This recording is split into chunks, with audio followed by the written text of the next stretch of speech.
Hello everyone, welcome to our first study zone. आज का topic है डेसिमल फ्रैक्शन। मीन्स अगर कोई भी संख्या रहेगा तो उसे हम लोग फ्रैक्शन में कैसे लिखेंगे, या फिर फ्रैक्शन रहेगा तो उसे हम लोग डेसिमल में कैसे कन्वर्ट करेंगे। यहाँ पर क्या लिखा हुआ है, बार क्वेश्चन। इसका मतलब है कि कौन सी संख्या में बार लगेगा, तो वो भी हम लोग सीखने वाले हैं। ठीक है, तो यहाँ पर क्वेश्चन दिख रहा है आप लोग को, क्या लिखा हुआ है 2/3। तो इसे हम लोग डिवाइड करेंगे तो ये तो होगा नहीं, क्योंकि न्यूमरेटर क्या है, छोटा है और डिनोमिनेटर बड़ा है। तो इसमें अगर हम यहाँ पर पॉइंट लगा देते हैं तो क्या हो जाएगा, 20 हो जाएगा। तो फिर तो ये कटेगा, 3 6 18, 6 बार में कटेगा ना, तो 6 यहाँ लिखते हैं। फिर माइनस करेंगे, कितना आ जाएगा, 2 आएगा।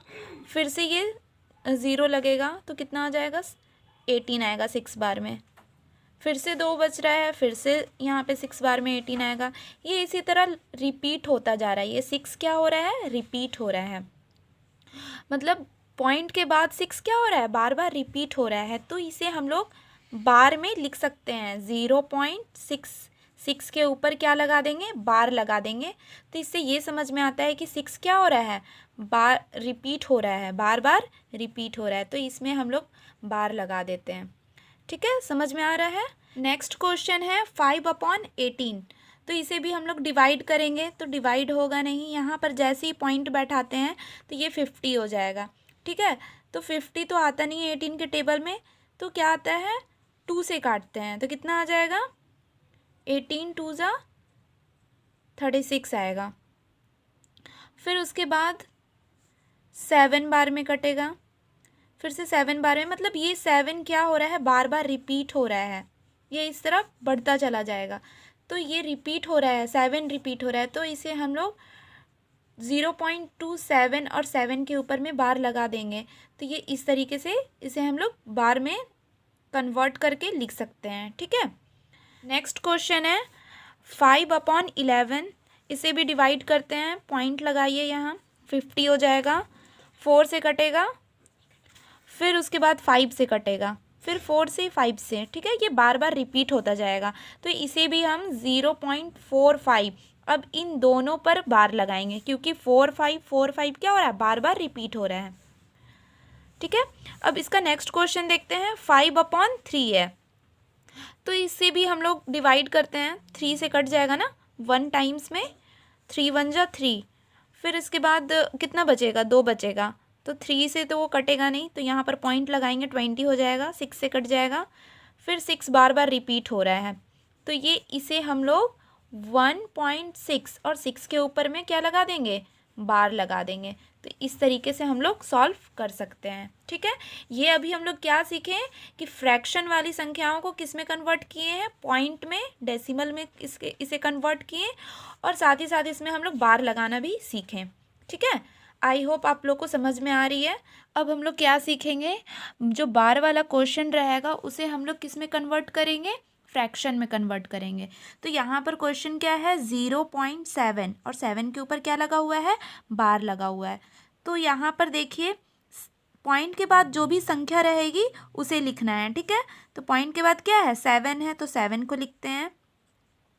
अब उसके बाद ये तो न्यूमरेटर में क्या हो गया, 7 हो गया, और डिनोमिनेटर में यहाँ पर देखिए एक संख्या के ऊपर क्या लगा हुआ है, बार लगा हुआ है। तो जितनी संख्या के ऊपर बार लगेगा उतना ही डिनोमिनेटर में हम लोग 9 लिखेंगे। ठीक है, तो यहाँ पर एक संख्या के ऊपर बार है ना, तो यहाँ पर एक बार क्या करिए, 9 लिख दीजिए। तो यही आ गया हमारा आंसर, 7/9।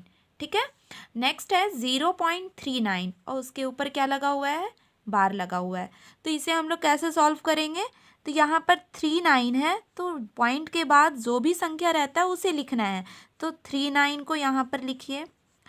अब यहाँ पर देखिए 2 संख्या के ऊपर बार लगा हुआ है, तो जितनी संख्या के ऊपर बार रहेगा उतना बार हम लोग यहाँ पर क्या करेंगे, 9 लिखेंगे। तो यहाँ पर 2 टाइम्स 9 लिख देते हैं। अब देखिए ये 3 से कट जाएगा ना, 3 1 जा 3, 3 3 जा 9, फिर ये भी कटेगा, 3 3 जा 9, 3 3 जा 9।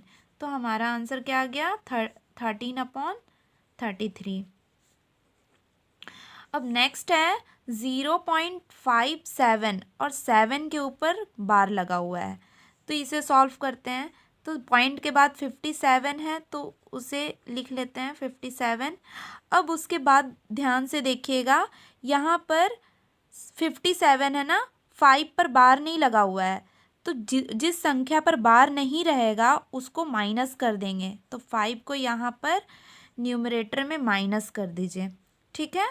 अब यहाँ पर डिनोमिनेटर में 7 के ऊपर बार लगा हुआ है, मीन्स एक संख्या के ऊपर बार लगा हुआ है, तो हम लोग 1 टाइम्स 9 लिखेंगे। अब उसके बाद क्या करना है, एक संख्या यहाँ पर 5 है, इसके ऊपर बार नहीं लगा है, तो जितनी संख्या के ऊपर बार नहीं रहेगा उतना टाइम्स हम लोग 0 लगा देंगे, ठीक है। तो यहाँ पर देखिए 5 के ऊपर बार नहीं है ना, तो ये एक ही संख्या है यहाँ पर, तो एक बार यहाँ पर 0 लगा दीजिए, ठीक है। अब उसके बाद इसको माइनस करते हैं। 57 में 5 को माइनस किए 52 आया। अब यहाँ बटे में 90। अब देखिए ये कट जाएगा, 2 से काटते हैं, 2 2 जा 4, एक इसमें आ गया, 2 6 जा 12, ये भी 2 से कटेगा, 2 4 जा 8, एक इसमें आया, 10 हो गया, 2 5 जा 10, तो हमारा आंसर आ गया 26/45। ठीक है, समझ में आ गया। अब नेक्स्ट देखिए, यहाँ पर 1.6 और 6 के ऊपर बार लगा हुआ है, तो इसे भी सॉल्व कर लेते हैं। तो पॉइंट से पहले यहाँ पर क्या है, पॉइंट से पहले 1 है, तो जो भी संख्या पॉइंट से पहले रहेगा उसको प्लस करते हैं। तो यहाँ पर 1 है तो 1 को प्लस कर देंगे, ठीक है। अब पॉइंट के बाद जो भी संख्या है उसे लिखते हैं, 6 लिखेंगे। देखिए ये इसके जैसा हो गया ना, यहाँ पर 6 है, 6 के ऊपर बार लगा हुआ है, यहाँ पर 7 था, 7 के ऊपर बार लगा हुआ था, तो सेम इसके जैसा ही इसे सॉल्व करेंगे। तो यहाँ पर 6 लिख दिए। अब एक संख्या के ऊपर बार लगा हुआ है, तो यहाँ पर 1 टाइम्स 9 लिखते हैं, ठीक है, 9 लिख दिए। अब ये देखिए कट जाएगा ना, 3 का टेबल में 6 आता है 2 टाइम्स में, और ये 9 आता है 3 टाइम्स में। अब इसे सॉल्व करेंगे, 3 1 जा 3 और +2 कितना होगा, 5/3, ये आ गया आंसर, ठीक है। अब नेक्स्ट देखिए, यहाँ पर क्या है, 14.73 और 73 के ऊपर बार लगा हुआ है, मीन्स 73 ये क्या हो रहा है, बार बार रिपीट हो रहा है, तो इसे भी हम लोग लिखते हैं फ्रैक्शन में। तो पॉइंट के पहले क्या है, 14 है, 14 को प्लस कर दीजिए, प्लस में चला गया। अब 73 है ना, पॉइंट के बाद जो भी संख्या रहता है उसे लिख देते हैं, उतार देते हैं सेम। तो यहाँ पर 73 हो गया। अब उसके बाद दो संख्या के ऊपर क्या है, बार लगा हुआ है, तो 2 टाइम्स हम लोग डिनोमिनेटर में 9 लिखेंगे, 9 हो गया, 9 9।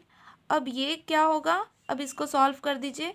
तो हम लोग इस ऐसे भी लिख सकते हैं, 1473/99, ऐसे भी ये हमारा आंसर आ जाएगा। आई होप आपको ये अच्छे से समझ में आ गई हो। इससे पहले वाला जो भी हम समझाए थे वो भी आपको समझ में आ गई हो, तो हमारे चैनल को सब्सक्राइब कर दीजिएगा, वीडियो को लाइक कर दीजिएगा और शेयर कर दीजिएगा। Thank you.